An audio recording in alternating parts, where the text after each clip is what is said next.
You know, Pat, it's at this point in the show where I start to wonder. I'm like, at this point, it's really not the ninth episode is really not the penultimate episode, right? It's really just the eighth episode is the true penultimate episode for like the ninth episode, which is like its own individual movie before we get to the final episode, And here we have that with season 2, episode 8, which we're covering tonight, entitled "The Prince of Winterfell." What's your comment on so far, like who the Prince of Winterfell really is? Dom, I think the Talking TV family is going to agree with me and say that it's more like the bird killer of Winterfell because that's exactly what happens. Opening scene pretty of the much show. it's pretty much the extent of all that he does actually in this episode. So all of that and more. Stay tuned.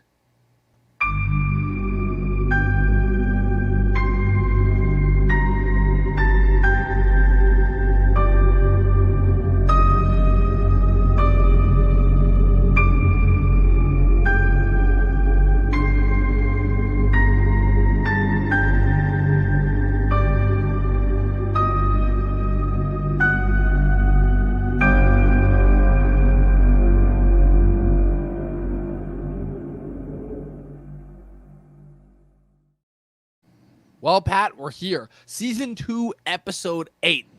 I still remember us being on episode 8 of season 1 when we were just talking about when we were just watching like the aftermath of Ned Stark's betrayal, of like when everyone just sold him out. And now we're here. This is a whole different episode 8. We've got max of 8 storylines to cover in this episode. There's so many characters. There's so much happening across multiple continents. Just like, Yeah, and man, so many birds dead on the ground. so many birds dead. They kill them and then they just dump them out the tower. Just dump them out. They have no respect. No respect for any of the dead. No respect for dead humans. No respect for dead birds. It's just, oh man, Alan Taylor is back in the director's chair. This is the 5th out of 7 episodes that he wrote.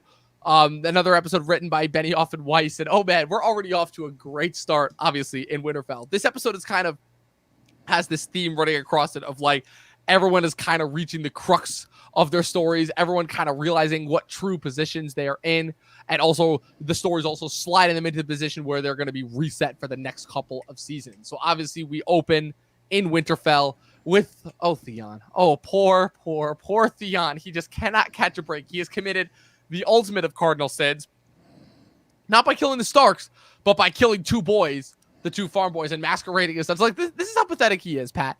Theon is so pathetic that he attempts to pay off the farmer for murdering the 2 kids that Theon sent to help him. Like, they're not his kids, but it's like, still, it's like, pay him for his trouble. I'm just like, what? Well, the farmer was pretty desperate, so that's a bribe that actually might be able to go through. It may have been well served. Also, if you're going to go that far to like take the 2 orphan kids and kill them and murder them, like wouldn't you just get rid of the farmer too? Yeah, right.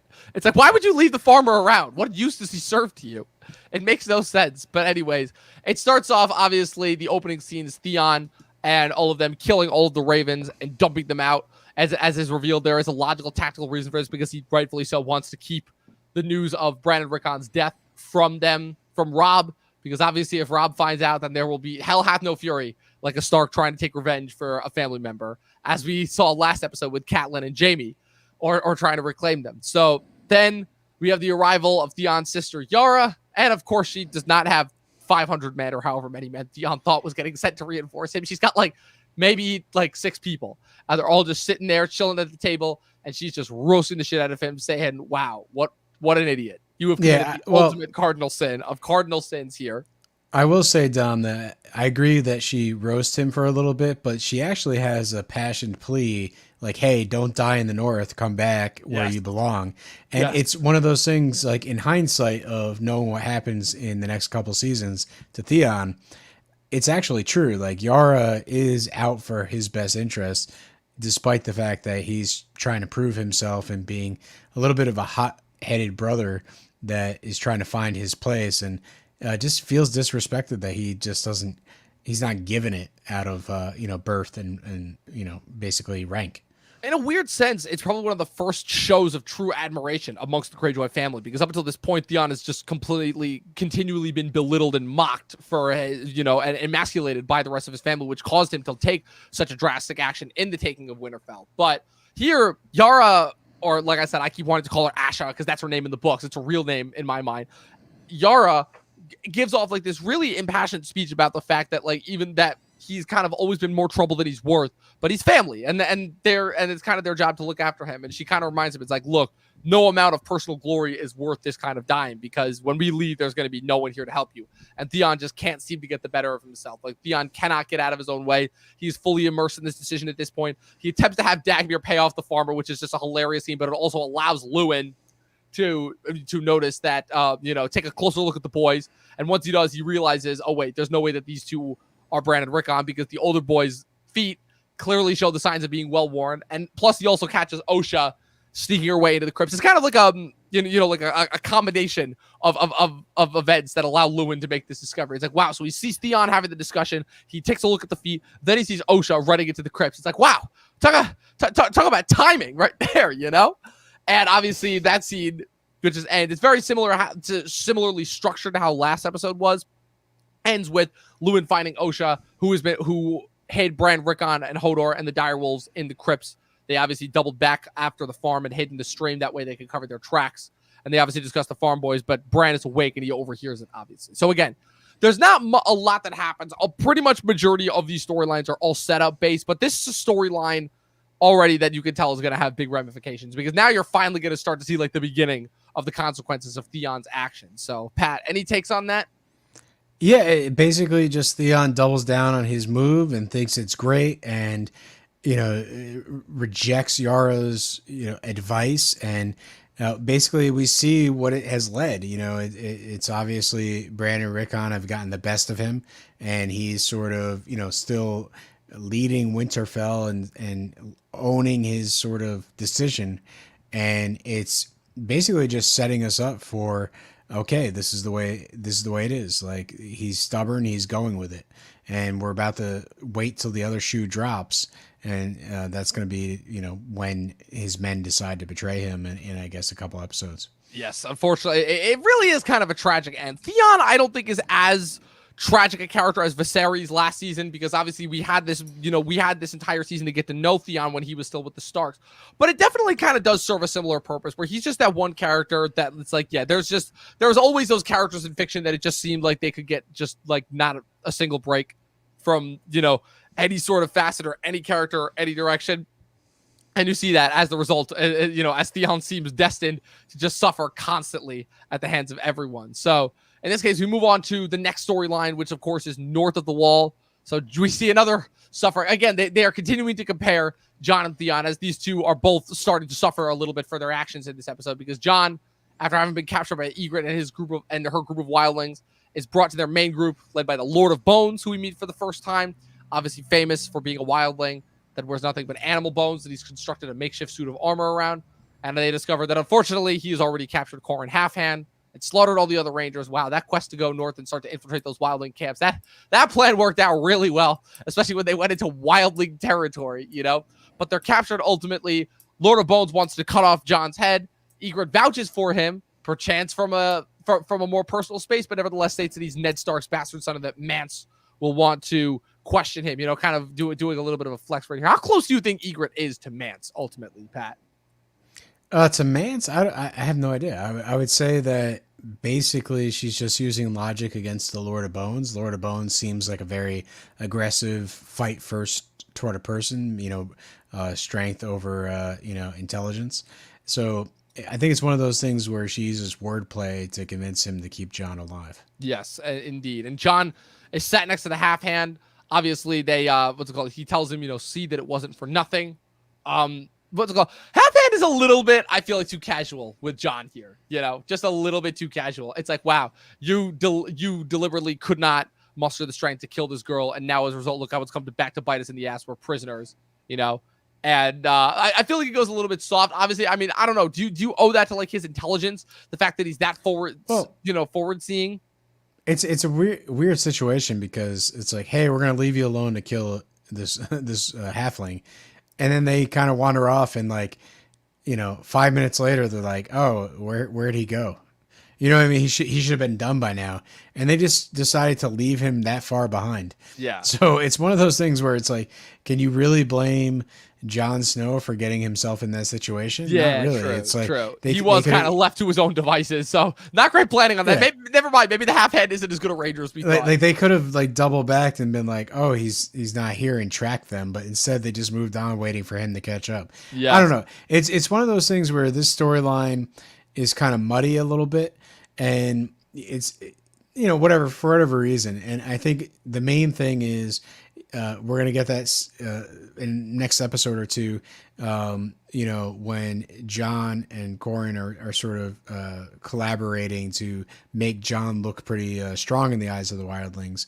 I think that's really the bread and butter of the storyline, and the rest doesn't really matter. So I think there's definitely like a little bit of a loophole here that I'm willing to overlook. Because it's going to set up the whole idea that Jon's going to get embedded into the wildlings.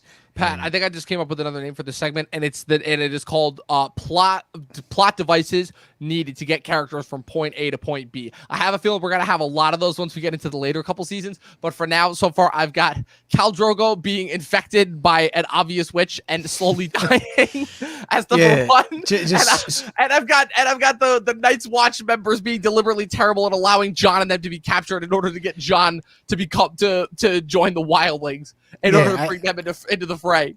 Those are the first, and then the whole Arya Harrenhal storyline. Yeah, exactly. If you think a little too hard about these things, you're going to be disappointed. But if you just go with the thrill of it, it'll be fine. I think it's the main thing, flow kind of a thing.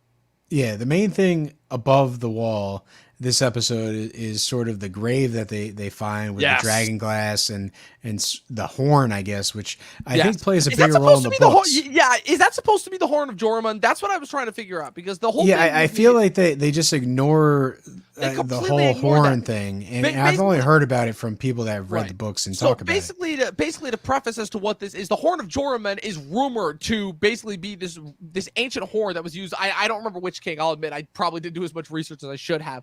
But the whole point is that if you blew the horn, it would awaken the giants from the earth that would come and tear down the wall. I think but I think it's one of those things where it's like the story has kind of changed meaning throughout. But the way that Ygritte first describes it is that the horn simply just has the power to knock down the wall. And it's like the whole thing is that it was this weapon that the wildlings were planning to blackmail with it. The thing was, it was another one of those ambiguous things where it was never actually confirmed whether they found it, because Mance had a horn, but it was never confirmed whether it was actually the Horn of Jorah Men. And in the books, Melisandre burned it before they could use it. But here, it's just like you just see that, and I don't know if that's just like an obvious thing that was like supposed to come back, but then never did because they never ever mentioned it again. I don't know. There's like a lot of those that happen in Game of Thrones too.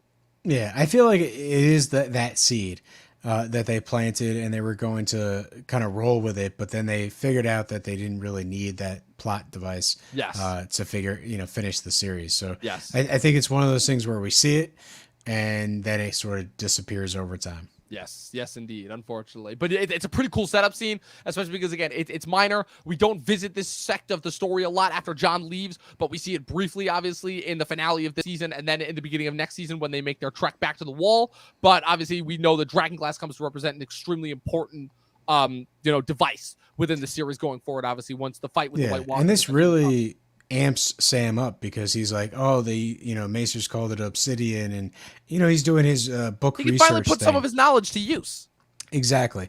And it also leads to a really good scene with Sam again, coming up, that we'll see eventually. Yes, indeed. It's probably one of my favorite scenes with Sam. But we wrap up the storyline. Jon and Corin are being led by the band of wildlings to see Mance, and they obviously decide to enact their plan, where Corin basically whispers to Jon, he's like, one man inside of Mance's army could do more damage than 100 Night's Watchmen fighting them.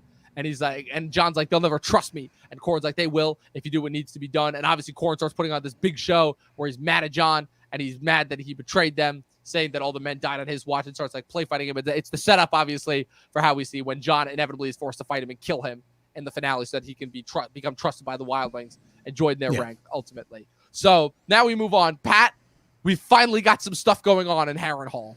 Finally, after 3 to 4 episodes worth of kind of just Arya and Tywin having these back and forth conversations, some playful banter, some just like obvious, okay, like Arya's hearing some of Tywin's plans, and then she doesn't realize she has a faceless man in her employ. it's definitely resolved, but it's kind of annoying because wow, the minute that she finally realizes she has an assassin that can be used to take out Tywin Lannister, it's too late, and he's leaving. And he even says, "Yeah, that can't be done." I think it's one of those things. Takeaways from Harrenhal are base. It's like Clegane, I give you control. Root out this other. The Brotherhood without banners. And hey, girl, make sure he doesn't get drunk. He does his work better when he's not drinking. And it's like it's just so casual. It's like wow, just like again at the end of the day, commoners are commoners, and if you're not Tywin Lannister, you get to you have to live the life of a commoner. And and certain, I feel like the change of actors with the Mountain, right? Because it is Clegane. It's really distracting, because this this is the second of 3 actors to play him throughout the course of the show. And you really don't know this because if you're a fan of the series, like you're so used to the final actor that played him throughout the majority of seasons, and you're just like that's your memory. So when you go back and you're rewatching it like I am, it's like, who is this guy? Exactly. It's not recognizable right away. Because the problem is too, besides the fact that he doesn't have really that distinct, those massive distinct features that obviously the third and final Mountain actor did. He's also sitting down, so you can't even tell that he's that tall. Because obviously the most distinct thing about the Mountain is his height, but like he's sitting down, so you can't even tell. But the way that this storyline goes is Arya is serving Tywin yet again. And Tywin is ultimately debating what to do because he's at a crossroads because Robb Stark is currently about to ride on him. He's like this close to him in Harrenhal. And but also he knows that Stannis is riding to King's Landing. So ultimately, he really is. It's a rare position. It's probably the only time that we see Tywin like this in the show. But Tywin is stuck kind of between a rock and a hard place. And he's got a difficult decision to make. But he ultimately makes it. But it's one of those things where obviously he keeps it a secret because he doesn't know what were going to happen. So he obviously states that he's going to leave Harrenhal, leaves Arya in the command of Sir Gregor. Arya is obviously not having that because she knows Sir Gregor's temptations, and Tywin even says he's poor company when he's sober or drunk, but at least he gets more stuff done when he's sober. So obviously Arya tries to find Jaqen, but he's of course conveniently out of patrol as Tywin rides out, realizing too late at the last minute that she could have ended the war right there, and she didn't. Ultimately, like the final lesson learned, hopefully, it's a pity because she really does never get a chance like this again in order to make a real impact.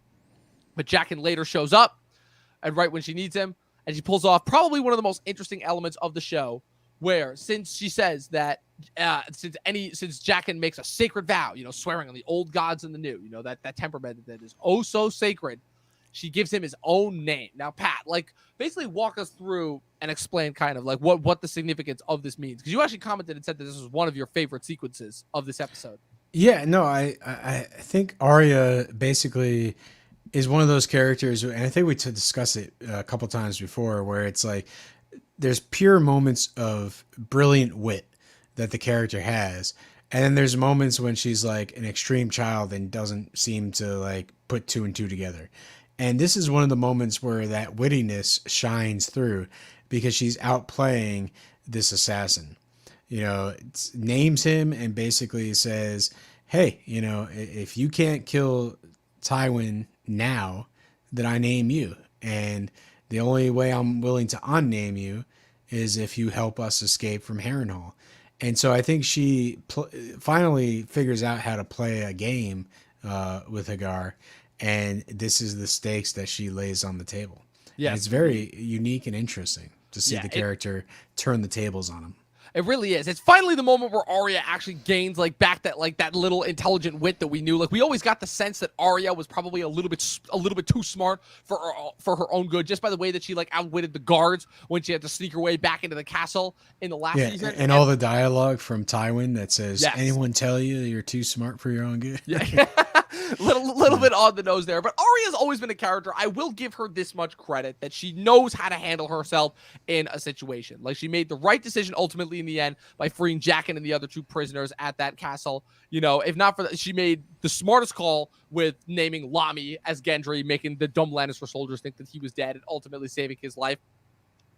And despite the fact that even though she was limited resources within Harrenhal, she does ultimately manage to figure her way out of this situation at the end by managing to name Jaqen, by just playing by his own rules. It's very clever. It's very witty. We've seen this before in different stories, just the idea of that basic riddle that you have to work around. And basically that it turns a villain into a friend, if that makes any sense, Yeah, and also like the end of this storyline for the episode is at midnight. Walk through the gates, and essentially, Gendry and Arya and what is it, meat Hot pie or pie, something? Pot pie, hot hot pie. pie. Yeah, so Love that name.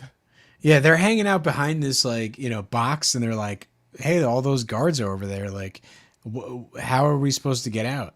And Arya just trusts in Hagar and jumps up and Pleasantly. starts walking towards the guards. And when they get close enough, basically they've been killed, but they've been propped up. It's a little Michael. It's a little Michael Myers-esque. I literally just watched Halloween 5, and it's in the sense of where Michael always loves to decorate the places with his victims after he's ultimately done with a kill. So that's kind of what this reminded me of. Yeah, it's definitely scary movie vibes. Like, Yes, this assassin does have that kind of ability to murder people, unforgivingly, and it's, yeah, I would say it was kind of creepy just to have this sequence end this way. And, I can't even imagine, like, the Harrenhal starts off as this terrible torture chamber and then ends with this, discreet slaughter. And I think the whole experience Arya and Gendry have about this place is just a bloodbath. It's bookended by two horrific sort of, things like torture and then absolute murder.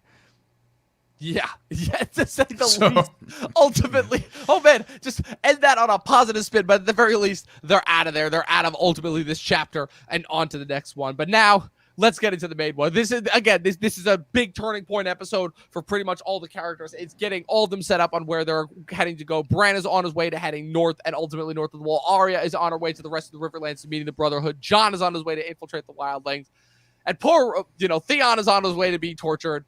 And poor Robb, he makes his cardinal mistake in this episode, which is that he finally falls head over heels for the exotic beauty that just seems oh so conveniently placed in order to deter him in the Westerlands. Doesn't he just go like, "I'm not marrying any River Run girl"? No. The specific line exchange is they're like about to fall for each other. She's like, "Oh, but you have to marry this girl. I hope it's a beautiful bridge that it gives you." And he says, "I don't want to marry the Frey girl." And she says, "I don't want you to marry the Frey girl." And then it is on like Donkey Kong. I'm like, God damn, this is like, I don't know what kind of like sex hormones from like, Cabin in the Woods they were throwing into there, but something was going on in that tent. Cause I'm like, dude, like, are they that desperate? Or like, just, I get that the incentive obviously is there, but like, this is, Robb is criticizing Catelyn earlier in this episode for letting Jaime go, and then he makes this mistake, and it's like he loses it within one fell swoop. He loses two sets of allies. I will say, like, obviously, Catelyn Stark lets Jaime go under the protection of Brienne to go to King's Landing. Yes, the beginning and setup of another storyline that's going to have a big part in season 3. Obviously, Jaime and Brienne's journey towards King's Landing. Exactly. So Robb comes in and basically imprisons his mother and says, "Hey, you betrayed us, and now you've lost all your rights and privileges, etc." And I think this is one of the main things that leads towards the scene with Talisa, because now Robb is fully in control. Like, he's not, his father's dead. His mother is sort of a prisoner of his. It's really like all the problems of the North are his. And, he basically just says, "You know what? Forget the Frey girl." Yeah. It's like, he gives in the pressure. Yeah. He needs some stress relief.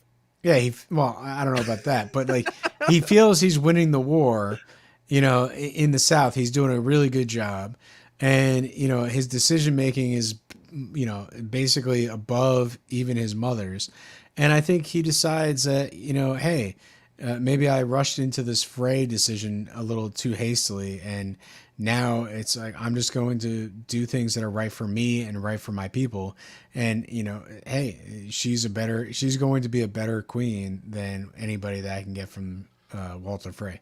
They completely shift kind of the intent of this marriage and how it is used to destabilize and ultimately bring an end to Robb from the books, because in the books it is simply another tactical move that ultimately disserves him. The phrase, obviously, he makes the arrangement with them in order to gain, obviously access to their bridge in order to cross the Trident. But obviously in the books, in the books, when he marries Jane Westerling, it's a situation of where he took a wound and she helped heal him. So as a result, he's almost like paying a debt back to her in a sense. Here, it's from a completely different sense.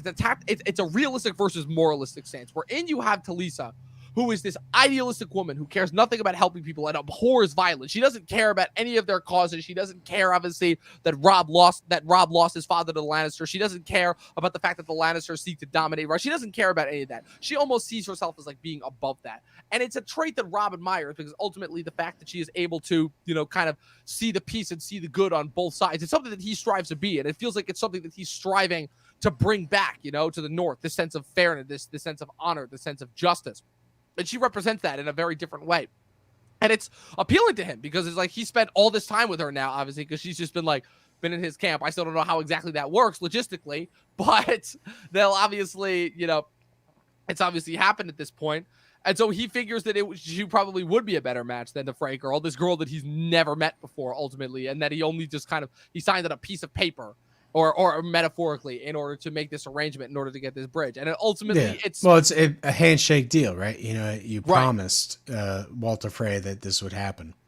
Yeah, so. and it ultimately, again, comes back to bite him in the ass, because it's like the phrase, I guess you could call the phrase like the mafia dons of the freaking of Westeros, because there's so friggin' many of them, and they all they come for their debt. If their debt is not paid, they make sure that it gets paid in full. You think a Lannister always pays his debts, but the Freys are kind of like the underbelly of them. And so obviously this shows just Robb's complete inexperience, because even though in the moment he's giving into this, this one kind of sense of relief that he has, because everything around him seems to be full. It's the beginning of the end, in the sense of where, even though he's doing well in the long run, everything around him just is slowly becoming destabilized. Jaime's off.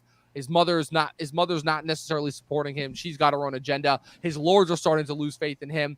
All of these little things here and there that are starting to pick away at his defense ultimately. And he just solidifies the end to me in the next episode. And then season 3 is just an ultimately kind of slow descent until his inevitable end, Yeah, well, it's him, basically treading water and trying to stay afloat and figure things out. And he almost has it, but obviously several miscalculations later, and, we get to the final of season 3, and it's not, pretty for him. No, not at all. Yeah, so ultimately the Westerlands are shaping up to be resolved. Like I said, that's the thing. In these Benioff and Weiss episodes that they write, goddamn, there was a lot that happens. There was a lot that happens. So we have 2 more. So we have a brief stop in Karth, ultimately a brief. I want to save the King's Landing stuff for the end, because that's where that to me is where like some of the juiciest stuff comes from. Sure. Like we have this brief stop off in Karth, and it's just more of setup. Like Daenerys again just went through the hoodwink to end all hoodwinks, where it's like, wow, you didn't see that coming at all. And Jorah's just kind of urged her, was like, we need to get out of here now. Like Oliver Dothraki are dead. It's literally just Jorah and this one other guy.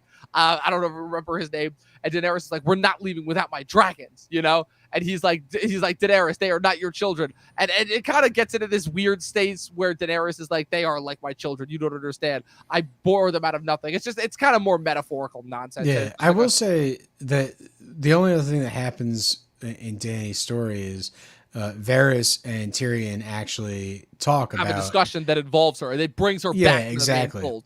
So I know they use it as a transition from like a scene in King's Landing to Karth and whatnot, but and show that it's not a quick insert in order to cover up the fact that it's like, hey, we really don't have anything for Daenerys until the finale. But that's 2 episodes. Yeah. So, but I think the main thing is it shows that Tyrion and Varys, who are really some of the biggest logistics players in King's Landing, do have her on their mind. That even though she's struggling, to regain her dragons, that, the fact that she's made it as far as Karth, and that she is sort of, still surviving, still pushing her agenda forward, that is something that definitely in that scene is somewhat troublesome for Varys and Tyrion. Yeah, it's one of those. I will say this: it's Varys in that scene is a little bit confusing as far as the double dealing that he's going through, where it's like, okay, he's pretending to be scared of Daenerys, but meanwhile he was secretly supporting her and backing her in the previous season, and then comes to do so later on. But I think the interesting thing about this part is that it serves to where Daenerys kind of was supposed, in the eyes of the characters in King's Landing, was supposed to be a one and done.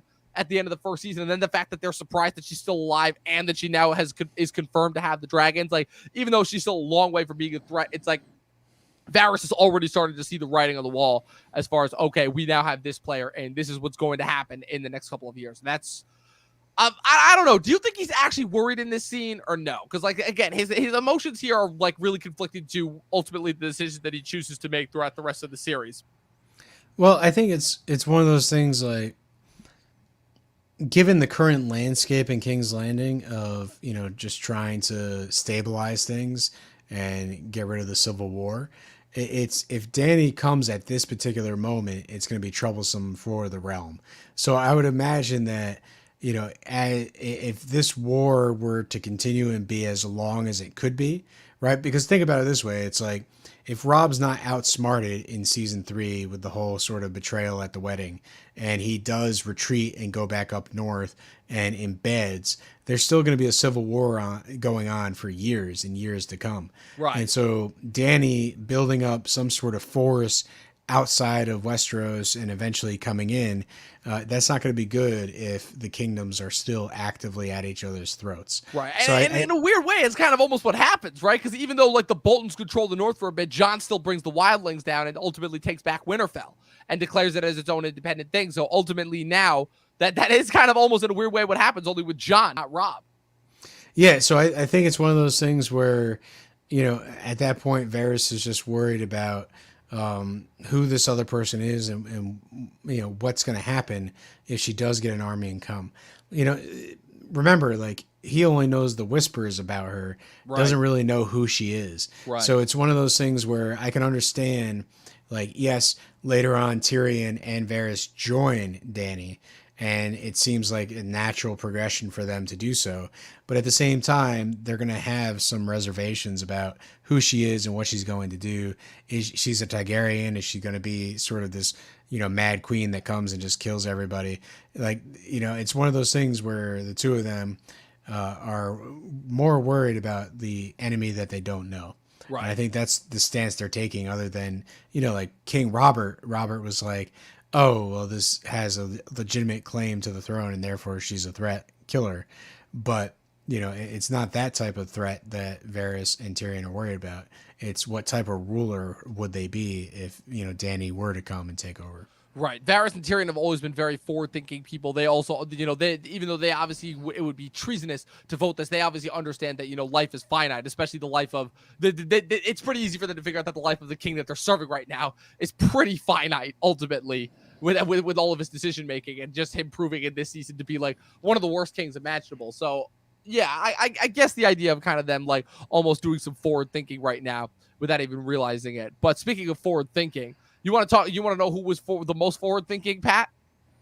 Yeah, hit me with it, man. Stannis, because made the smartest decision possible by rewarding Davos and upvoting him. Like, obviously, we cut to the scene in the Narrow Sea. It's another brief moment. It's another brief insert, but it's a quick setup for, obviously, the major conflict that's coming in the next episode. They've got all their ships. They're sailing for King's Landing. Stannis is coming for that throne. And on the scene, Stannis and Davos, who's our focus character for the episode, they have this quick reminiscence about the Siege of Storm's End, which is one of the lesser talked about elements of Robert's Rebellion, where Stannis was obviously left to hold Storm's End, the ancestral Baratheon Stormhold castle, which, while Robert was off fighting the wars, and he was being sieged by Mace Tyrell, and his men were starving, ultimately, for multiple days. He even says, like, we ate the dogs, we ate the cats, we ate the horses.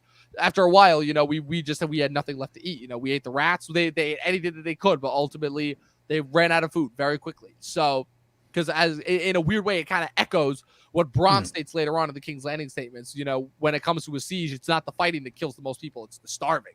And that, I think this is the greatest, like, origin story that Davos could have, because it sets him up as a ship captain who's a smuggler, and he brings in the onions to Storm's End, and he keeps basically Stannis and his men and his people alive. And he, basically Stannis is forever grateful for what he did in wartime, that Davos, essentially is going to be forever at his side. And, that's the sense we get from this scene, is that there's a little bit of some sort of mutual respect that goes beyond the politics that are happening with the Red Woman, so to speak. It's they have a little bit of a brotherhood going on, and there's that bond is not something that is easily broken. It's a moment between boys is what it is. It's a moment between boys that were the unlikeliest of boys, like Stannis is this high-born lord, ultimately set to inherit this castle, but ultimately disgraced, he feels, and personally dishonored by the fact that he was continually passed over, while Davos, is, again, in the eyes of the lords of Westeros, the lowest of the low. He's a crabber's son. He turned to smuggling just in order to escape kind of the monotony of his everyday life, and ended up becoming one of the most successful smugglers, raised a nice big family. But then ultimately just decided to make a rather unorthodox move and make the right choice by choosing to smuggle food to Stannis in that moment. And Stannis, being the lord that he is, both rewarded him and also punished him for his deeds. He cut off all the fingers on his right hand as punishment for all of his years of smuggling, and then rewarded him by giving him a lordship within his service. And now, due to the fact that Davos has supported his claim all throughout the this war, and Stannis is rewarding him the most. He's like, all these lords, all these people, when it was rightfully my turn, I've been passed over. Robert gave Storm's End to Renly, a boy, because Renly was obviously only a child during the fight originally, and he left Stannis, on Dragonstone, because Robert always hated Stannis. Stannis is kind of unloading a little bit here. He feels like he's been wronged by everyone, and he's kind of, he's got a little bit of a chip on his shoulder. And the fact that he views Davos as like the fact that he views Davos as one of the only people that actually kind of understands him in a weird way. He's going to give him the highest honor. He's going to make him his hand of the king, And like, it's weird because it's almost like Davos kind of gets set up for like the Ned Stark fate within 2 episodes, because Davos has kind of been like a little bit of a secondary character. He's kind of been the voice of reason for Stannis up until this point. But in the next episode, you see Davos' fate is left uncertain. Like there's a brief period of time where you think that Davos is dead after he gets blown off the boat by the wildfire in the next episode, So it's almost like... Well, this episode definitely cements Davos as the leading commander of Stannis' fleet going into sort of the Battle of Blackwater. And yeah, we're going to see the aftermath of what happens during this battle. And ultimately, I think Stannis doesn't really take the loss that he's about to receive really that well. And Davos is going to have to navigate some, shallow waters when it say the least. Yeah, when it comes to dealing with Stannis' mood after the big defeat. But, yes, hey, we're going to get into more details about that next week when we talk about Blackwater. Yes, when we talk about Blackwater, that's going to be a huge episode. You guys are not going to want to miss this. Our first major battle episode that we cover on Game of Thrones. Obviously, we knew that these were coming up, but like these will be the episodes where the entirety of the episode takes place in one setting for one battle, and we're looking forward ultimately to it. So let's get to, Pat, the other half of the side that is preparing for battle in the next episode. King's Landing. We've got a significant amount of stuff that happens after 2 episodes where it was really only just brief kind of touchdowns in King's Landing. This episode, we've got a big one. Tyrion is prepping. Tyrion is sweating his ass off. Tyrion is no longer cracking jokes. Tyrion is nervous here. He is desperate for the fact that, because he knows that if Stannis wins this battle, they are all dead, him included, because this is the one moment where he's like, damn, my family name ultimately kind of screws me and forces us to win in order to remain triumphant, because he's trading barbs back and forth with Bronn. Bronn is just kind of sitting there, just casual. He's like, I'm just clipping my nails. I'm just, basically, Bronn, it's weird. Bronn almost, I feel like, isn't taking this as seriously as he should. Like, what do you think? What are your thoughts here? Like, is Bronn already planning his exit strategy? Like, what do you think is happening here? Well, Bronn's a mercenary, and I think he just plays it real. He's not too worried about getting slaughtered because, let's say he survives the battle, he'll just sell his duties to the next lord. Exactly. That's true. That is true. Yeah, Bronn doesn't have as much to lose here as Tyrion does. And Tyrion is trying to organize it. Bronn's making fun of him. He's like, you think reading these books are going to help you in a battle strategy? And he's like, the previous wars of the previous great kings by Archmaester, and of course they have a funny bit where they try to pronounce the guy's name and they can't pronounce it. I find it kind of funny that Bronn takes a shot at it, because it's like, oh, Bronn can read actually. And then Varys comes in, they contributes a little bit more to it. And finally, Tyrion manages to figure out that he will obviously be attacking through the Mud Gate, because that's the closest gate that he has available. Obviously, it's the best tactical point where the ships can invade. And then Bronn gives off this really interesting point where Varys is commending him on rounding up all of the thieves. And Tyrion's like, I didn't even know that we had an uptick in the amount of people being arrested. And Bronn's like, oh, I take it that you arrested all the known thieves? He's like, yep. And he's like, and did you for questioning? And he's like, oh no, it's almost like, yeah, we're just executing them. And he's like, I thought that the whole point was to not be authoritarian. And he's like, you said it yourself. This is war. We've got to lay down the law, because he even brings up the point in order to echo, the Stannis Davos story. It's like during a siege, it's not the fighting that kills the most people, it's the starving. And if we don't enforce this, then soon there's going to be chaos in the city. And we won't even be able to hold it because the people will be at each other's throats, Well, isn't there a line where Bronn's just like, yeah, it's only the unknown thieves that we have to worry about. Yeah, only the unknown thieves. Bronn's the best. You want to talk about dry wit? Yeah. I think Bronn is Davos. A lot of the supporting characters really carry this show. It's not necessarily the main characters that are on point the whole time. A lot of the side characters really just, they fill in the world and they make the world feel real. Yes, Davos, Bronn, the Hound, all of these different side ancillary characters that end up like kind of filling in the shoes. It kind of reminds you and gets you back to the point that it's like, this is ultimately just a show about regular people. This is about kind of breaking down the barriers between kind of, these high lords and just the commoners, and kind of showing that like, all those really are just cultural, societal divides ultimately. But and another secondary character I would say is basically this whole storyline with Roz and Shay. Oh, poor right? Roz.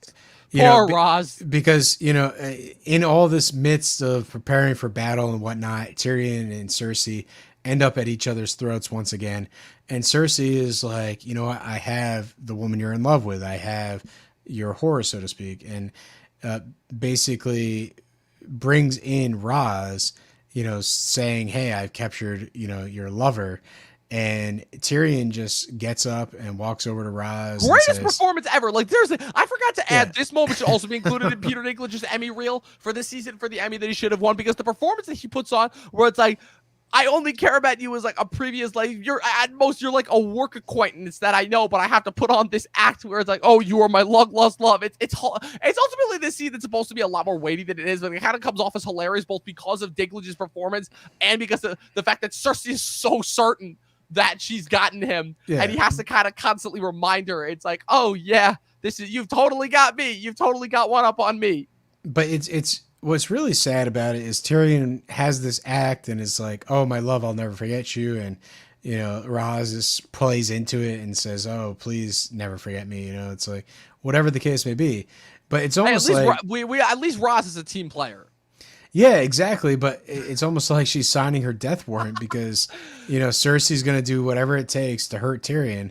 And now you've just verbally confirmed, what she was thinking. Right. And it's like Tyrion's not really going to ever be in a position again after Blackwater to help Roz. Well, Cersei makes it pretty clear. The whole thing that she's worried about is that Joffrey is out on the field leading the men. The whole thing is that she doesn't want, obviously, even though, it's kind of antithetical to being a king, she doesn't want him on the battlefield. She doesn't want him anywhere near. Again, Cersei is only in this for her children, ultimately. Those are the only people that she cares about. It's her entire motivation. She cares about them more than power. She cares about them more than the throne. And she ultimately thinks that, in all of her paranoia and craziness, that Tyrion is attempting to murder Joffrey and take over the throne. So obviously, we know that that's not the case, but she doesn't believe that. So she's kind of enacted this in order to kind of have her own insurance policy where any wound that Joffrey suffers, Ross or who she thinks, Shay, will suffer in this case as well. So it's kind of meant to be like, again, just showing an example of kind of the differences between the High Lords and the commoners and how they,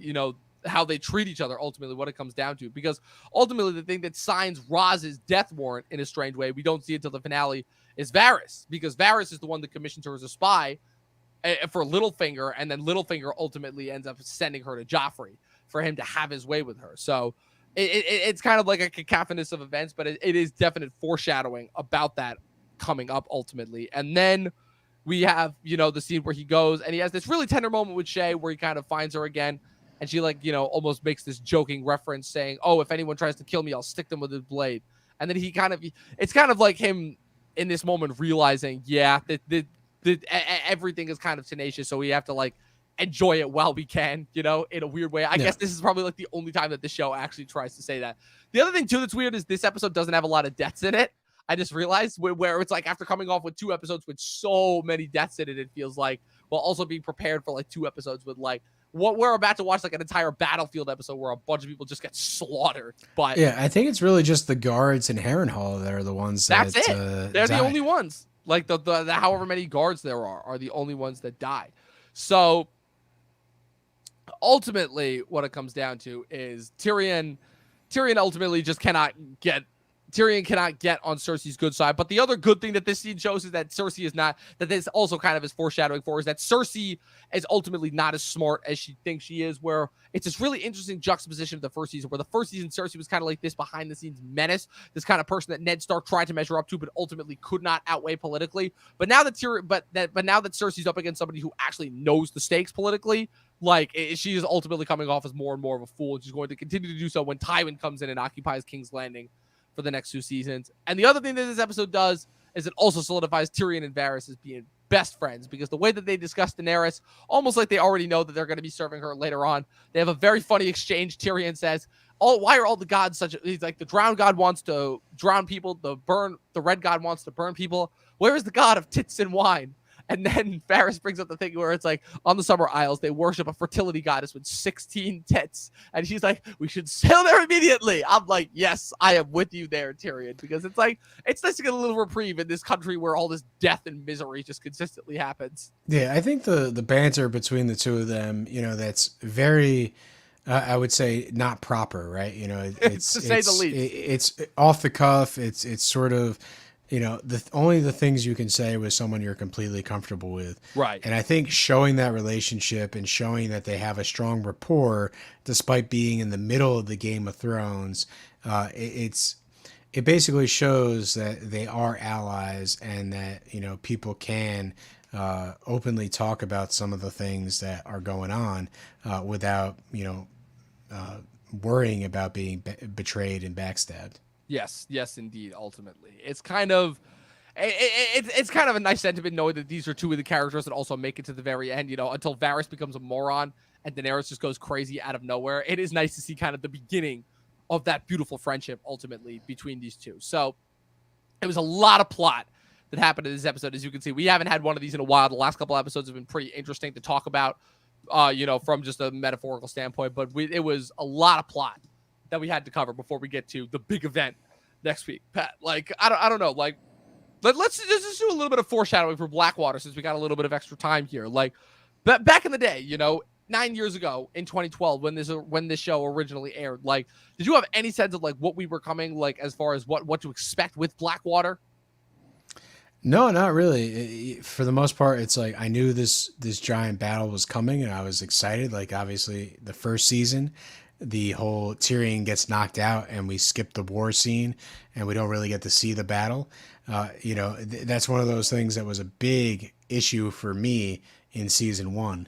And so my only hope going into this episode originally was that we get more action and we actually get to see more of what's going on during the battle.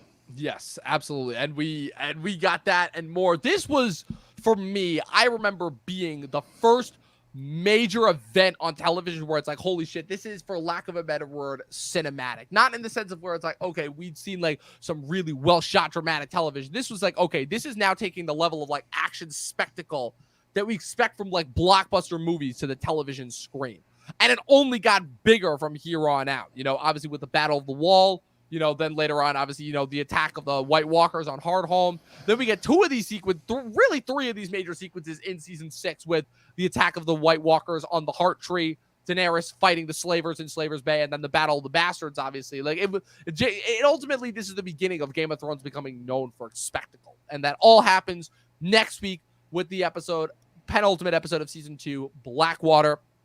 And in the meantime, that was it. That was our discussion for episode 8 of season 2, entitled The Prince of Winterfell. Let us know your guys' thoughts in the comment section below. Be sure to tune in for the last 2 episodes of season 2 before we move on to season 3 right after that. Pat, where can the good people find you? Hey, listen, you can find me here at Talkin TV, just going over Game of Thrones, Talkin Thrones, obviously, and also on my Instagram at Patrick W. Huber. I'll post there someday, like I said, keep saying. Someday. And I wanted to thank Eric for jumping in on the chat at the last minute. Yes, Blackwater is next week. It's crazy to think how we moved through season 2 this quickly. I don't know. It feels like season 1 dragged, but season 2 just went by in like the blink of an eye. It's going to be interesting to see which seasons, continue to do that. What's it called? And Eric also contributed. He says, I still don't think that any show since Game of Thrones has felt consistently cinematic throughout. I suppose Westworld has come the closest. Watchmen, I'd say. Watchmen feels pretty cinematic at points. Not Succession. Succession feels like TV, but Watchmen, Westworld from a technical standpoint, I'll give you that. But what's it called? Will next week's episode be at this earlier time as well? To be determined, Eric. To be determined is the answer to that. But we will see you guys nonetheless next week. You can, of course, follow me at Movie Nerd Reviews on Facebook and Instagram. Be sure to subscribe to the podcast as well. Click the subscribe button below. Click the bell next to it. That way you guys get notified every time we put up new content. We've got content for you most of the time, 4 days a week. We're still going strong with Talkin Thrones. So from myself, from Pat, we wanted to thank all of you guys. We'll see you guys next week. 12 seasons in a short film, and watch more fucking movies.